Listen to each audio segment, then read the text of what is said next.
ನಮ್ಮ ಪಾಪುದು ಮೊನ್ನೆಲ್ಲ ಜ್ವರ ಬಂದು ಸಪುರಾಗಿದ್ದಾಳೆ. ಅದಕ್ಕೆ ಕೂದಲು ತುಂಬ ಇತ್ತು, ಹಾಗೆ ಕೂದಲು ಕಟ್ ಮಾಡಿ ಬಂದ್ವಿ. ನನಗೆ ಸಹ ಹಾಗೆ ಐದನೇ ಕ್ಲಾಸ್ ನಂತರನೇ ಕೂದಲು ಬಿಟ್ಟದ್ದು ನೋಡಿ. ಕೂದಲೆಲ್ಲ ಕಟ್ ಮಾಡ್ತಾ ಇರಬೇಕು, ಆಗ ಕೂದಲು ತುಂಬ ಉದ್ದ ಬರ್ತದೆ ಮಕ್ಕಳದ್ದು. ಹಾಗೆ ಇಷ್ಟು ಬೇಗ ಬೇಡ ಹೇಳಿ ಕೂದಲು ಕಟ್ ಮಾಡಿ ಬಂದೆ ನಿನ್ನೆ.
ಪತ್ರೊಡೆ ಮಾಡು ಅಂತೇಳಿ ನಾನಿಲ್ಲಿ ಎಲೆ ತೆಗೆದಿಟ್ಟಿದ್ದೇನೆ. ಇದು ಪತ್ರೊಡದ್ದೇ ಎಲೆ, ಒಳ್ಳೆ ಕೆಸ ಅಂತ ಹೇಳ್ತಾರೆ. ಇದಷ್ಟು ತುರಿಸೋದಿಲ್ಲ, ಬಟ್ ಹುಳಿ ಹಾಕಬೇಕು, ಆದರೆ ಹೆಚ್ಚು ತುರ್ಸಲ್ಲ.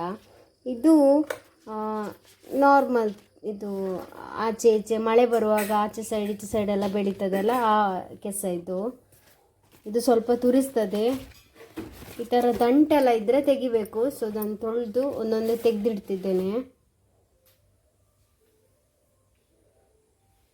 ತುಂಬ ಟೇಸ್ಟಿಯಾಗಿರ್ತದೆ, ನನ್ನ ಫೇವ್ರೇಟ್. ನಾನೆಲ್ಲ ಇಲ್ಲಿ ಕೊಯ್ದು ತೆಗೆದಿಟ್ಕೊಂಡಿದ್ದೇನೆ, ಕಡ್ದು ಇಟ್ಕೊಂಡಿದ್ದೇನೆ. ಇದಕ್ಕಿಂತ ಮುಂಚೆ ತುಂಬ ಸತಿ ಇದು ರೆಸಿಪಿ ಮಾಡಿದ್ದೇನೆ ನಾನು. ಹುಳಿ ಸ್ವಲ್ಪ ಜಾಸ್ತಿ ಹಾಕಿ, ಮೆಣಸು, ಕೊತ್ತಂಬರಿ, ಚೂರು ಜೀರಿಗೆ, ಸ್ವಲ್ಪ ಕಾಳು ಮೆಣಸು, ಬೆಳ್ಳುಳ್ಳಿ, ಹುಳಿ ಸ್ವಲ್ಪ ಒಂದು ಲಿಂಬೆ ಆಕಾರದಷ್ಟು ಹಾಕಬೇಕು. ಇದನ್ನು ಎರಡು ಟೈಪಲ್ಲಿ ಮಾಡ್ತಾರೆ. ಕೆಲವರು ಕಾಯಿ ಬೆಲ್ಲ ಎಲ್ಲ ಹಾಕಿ ಉದ್ದಿನಬೇಳೆ ಹಾಕಿ ಮಾಡ್ತಾರೆ. ನನಗೆ ಈ ಥರನೇ ಇಷ್ಟ. ನಮ್ಮನೇಲಿ ನಮ್ಮಮ್ಮ ಈ ಥರನೇ ಮಾಡೋದು, ನನ್ನ ಫೇವ್ರೇಟ್. ಇದನ್ನು ಈ ಥರ ಮಾಡಿ ನಾನೆಲ್ಲ ತೊಳೆದು ಒಂದೊಂದೇ ಹಚ್ಕೊಂಡು ಈ ಥರ ಮಡ್ಚ್ಕೊಳ್ಳೋದು. ನೀರು ಕುದ್ಲಿಕ್ಕೆ ಇಟ್ಟಿದ್ದೇನೆ. ಇದನ್ನು ಪ್ರೆಗ್ನೆನ್ಸಿಯಲ್ಲೆಲ್ಲ ತಿನ್ನಬಾರ್ದು. ಇವನ್ ನಾನು ತಿಂದಿದ್ದೇನೆ 5 ತಿಂಗಳಲ್ಲಿರುವಾಗ. ಒಂದು ಸತಿ ತಿಂದಿದ್ದೆ, ಯಾರಿಗೆ ಸಹ ಗೊತ್ತಿರಲಿಲ್ಲ. ತುಂಬ ಹೀಟು ಮಾತ್ರ. ಈಚೆ ಕಡೆ ಆಟಿ ಅಮಾವಾಸ್ಯೆ ಅಂತ ಬರ್ತದೆ, ಆವಾಗ ಮಾಡ್ತಾರೆ ಇದನ್ನು. ಮೆಂತೆ ಗಂಜಿ ಮತ್ತು ಆಟಿ ಕಷಾಯ ಎಲ್ಲ ಮಾಡ್ತಾರಲ್ಲ, ಆ ದಿನ ಮಾಡ್ತಾರೆ.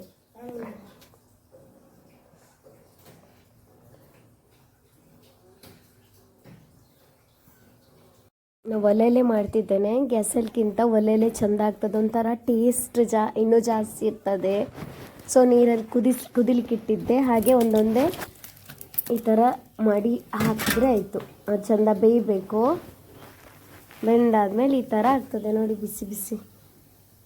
ನಾನು ಹೀಗೆ ಸಹ ತಿನ್ಬೋದು, ಒಗ್ಗರಣೆ ಸಹ ಮಾಡ್ತಾರೆ. ನಮ್ಮ ಮನೇಲಿ ಒಗ್ಗರಣೆ ಎಲ್ಲ ಇಷ್ಟ. ಸೊ ಒಗ್ಗರಣೆ ಮಾಡ್ತೇನೆ ನಾನು. ಬೆಳಿಗ್ಗೆ ಟಿಫಿನಿಗೆ ಆಗ್ತದೆ. ರುಚಿಯಾದ ಪತ್ರೊಡೆ ನೋಡಿ,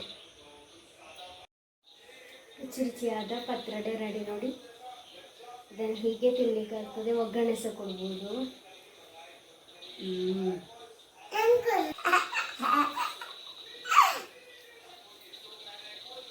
ವಿಡಿಯೋ ಇಷ್ಟ ಆದರೆ ವಿಡಿಯೋಗೆ ಲೈಕ್ ಮಾಡಿ. ಬಾಯ್ ಫ್ರೆಂಡ್ಸ್, ಬಾಯ್.